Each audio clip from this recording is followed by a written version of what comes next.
প্ৰভু হনুমানৰ আগত দিয়া এঘটি পানীয়ে আপোনাৰ সকলো সংকট দূৰ কৰাৰ লগতে সকলো মনৰ আশা পূৰণ কৰিব পাৰে। আজি এই ভিডিঅ'টোৰ জৰিয়তে মই সকলো কথা বিৱৰি ক'ম। আহকচোন আমি এতিয়া ভিডিঅ'টোৰ মাজলৈ যাওঁ। নমস্কাৰ। শাস্ত্ৰত কোৱা হৈছে, আমি যদি সদায় অৰ্থাৎ প্ৰতিদিনে এবাৰকৈ হ'লেও হনুমান চালিচা অৰ্থাৎ হনুমান পাঁচালি পাঠ কৰোঁ, তেনেহ'লে আমাৰ ঘৰৰ বা আমাৰ পৰিয়ালৰ সকলো সমস্যা অতি সহজতেই দূৰ হৈ যায়। আমাক হনুমান চালিচা পাঠে মানসিকভাৱে শক্তিশালী কৰি তোলে আৰু আমাক বিভিন্ন সংকটৰ পৰা মুক্ত কৰে। কথিত আছে যে হিন্দু ধৰ্মৰ সকলো দেৱ দেৱতাৰ ভিতৰত অতি সহজতে সন্তুষ্ট হোৱা দেৱতাজনেই হৈছে প্ৰভু হনুমান। হনুমানক পূজা কৰিলে অতি সহজতেই বৰ লাভ কৰা যায়, অৰ্থাৎ আমাৰ সকলো মনোকামনা পূৰ্ণ হয়। বিশেষকৈ আপুনি যদি মানসিকভাৱে হতাশ হৈ পৰিছে, তেনেহ'লে যদি আপুনি হনুমান চালিচা পাঠ কৰে, তেনেহ'লে আপোনাক মানসিকভাৱে প্ৰভু হনুমানে শক্তিশালী কৰি তোলে। কিন্তু হনুমান চালিচা বা হনুমান পাঁচালি পঢ়াৰ কেইটামান নিয়ম আছে।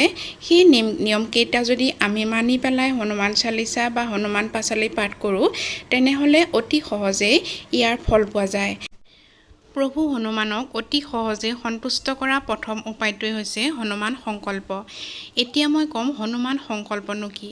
হনুমান সংকল্প হৈছে আমি যিকোনো 3টা বা 11টা বা 21টা দিন ধৰি আমি হনুমান চালিচা বা বজৰং বান পাঠ কৰিব পাৰোঁ। আৰু এই পাঠ কৰাৰ কেইটামান সৰু নিয়ম আছে। এই নিয়মকেইটা পালন কৰি আমি সংকল্প ল'ব পাৰোঁ। সংকল্প লোৱাৰ প্ৰথমটো নিয়ম হৈছে, আমি যেইকেইটা দিনৰ বাবে সংকল্প ল'ম, মানে 3 দিন বা 11 দিন বা 21 দিন, সেইকেইদিনত আমি মাছ মাংস বা আমিষ আহাৰ গ্ৰহণ কৰিব নালাগিব। আমি পিঁয়াজ নহৰু খাব নালাগিব। আমি সম্পূৰ্ণ নিৰামিষ ভোজন কৰিব লাগিব। ইয়াৰ দ্বিতীয়টো নিয়ম হৈছে, একেটা সময়তে আমি হনুমান চালিচাই হওক বজৰং বানেই পাঠ কৰিব লাগিব। অৰ্থাৎ আপুনি যদি ৰাতিপুৱা পঢ়ে ৰাতিপুৱা 7 বজাত, তেনেহ'লে এই গোটেইকেইদিনেই ৰাতিপুৱা 7 বজাত পঢ়িব লাগিব। আৰু যদি আপুনি সন্ধিয়া পঢ়ে, তেনেহ'লে সন্ধিয়াৰো সেই একেই সময়তেই গোটেইকেইদিন পাঠ কৰিব লাগিব। আপোনাৰ ইচ্ছা অনুসৰি 3 দিনত 3 বাৰকৈও পাঠ কৰিব পাৰে বা 11 দিনত 11 বাৰকৈও পাঠ কৰিব পাৰে। বা 7 দিন যদি আপুনি ল'ব বিচাৰে, তেনেহ'লে আপুনি 7 দিনত 7 বাৰকৈ হনুমান চালিচা পাঠ কৰিব লাগিব। হনুমান চালিচা পাঠ কৰাৰ আগত আপোনাৰ সন্মুখত এখন প্ৰভু হনুমানৰ লগত যদি প্ৰভু ৰাম থাকে, তেনেকুৱা এখন ফটো ল'লে ভাল হয়। সন্মুখত এখন ফটো ৰাখিব আৰু সেই ফটোখন এখন ৰঙা কাপোৰৰ ওপৰত থ'ব পাৰিলে ভাল হয়। তাৰ আগত এগছি চাকি জ্বলাই ল'ব আৰু চাকি গছ জ্বলাই ওচৰত এঘটি আপুনি পানী থ'ব। সেই পানী ঘটিত আপুনি এটা খুচুৰা পইচা 1 টকা বা 2 টকা এনেকৈ তাতে থ'ব আৰু তাতে কেইটামান চাউল থ'ব। তাৰ পাছত তাতে এপাহ ৰঙা ফুল দিব আৰু সেই ৰঙা ফুলপাহ প্ৰতিদিনে সলনি কৰিব, কিন্তু পানীখিনি আপুনি সংকল্প যিদিনা শেষ হ'ব, সেইদিনাহে সেই পানীখিনি সূৰ্যলৈ চাই সেৱা কৰি আপুনি তুলসী গছ বা যিকোনো গছত ঢালি দিব। আপুনি প্ৰথম সংকল্প লোৱাৰ দিনাৰেই আপোনাৰ সকলো মনৰ আশা প্ৰভু হনুমানক কৈ হনুমানক ধ্যান কৰিব। লগতে পাঁচালি পঢ়াৰ আগত 108 বাৰ বা আপোনাৰ যিমানখিনি পাৰে ৰাম নাম জপ কৰিব। ৰাম নাম জপ কৰিলে প্ৰভু হনুমান অতি সহজে সন্তুষ্ট হয়। সেইকাৰণে ৰাম নাম জপ নকৰাকৈ হনুমান চালিচা বা বজৰং বান পাঠ কৰিব নালাগে। আপুনি হনুমান চালিচা পঢ়াৰ আগত ভগৱানক অকণমান প্ৰসাদ দিব পাৰে, লাডু দিব পাৰে, নহ'লে বুট প্ৰসাদ বা কল যিকোনো ফল দিব পাৰে। সেইটো আপোনাৰ ইচ্ছা অনুসৰি প্ৰসাদ দিব পাৰে। আৰু যেতিয়াই চালিচা পঢ়া শেষ হ'ব, প্ৰসাদ নিজেও খাব আৰু সকলোকে বিলাই দিব।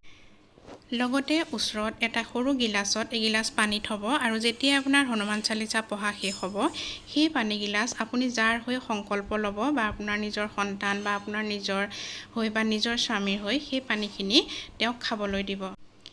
আপুনি যিমানবাৰ আপোনাৰ সুবিধা অনুসৰি হনুমান চালিচা 3 বাৰ পঢ়িব পাৰে, 7 বাৰ পঢ়িব পাৰে, 11 বাৰ পঢ়িব পাৰে, কিন্তু সংকল্প লোৱা গোটেইকেইদিন একেটা পাঠেই কৰিব। যদি 3 বাৰ কৰে 3 বাৰেই কৰিব, যদি 7 বাৰ পঢ়ে 7 বাৰেই পঢ়িব, আৰু যদি 11 বাৰ পঢ়ে তেনেহ'লে 11 বাৰেই পঢ়িব।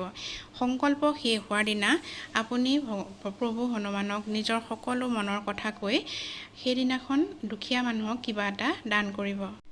আৰু সেইদিনাই আপুনি যি ঘটি পানী তাত থৈ লৈছিল, সেই পানীখিনি সূৰ্যলৈ চাই সেৱা কৰি কোনোবা এজোপা গছত ঢালি আপোনাৰ সকলো মনৰ কথা ব্যক্ত কৰিব।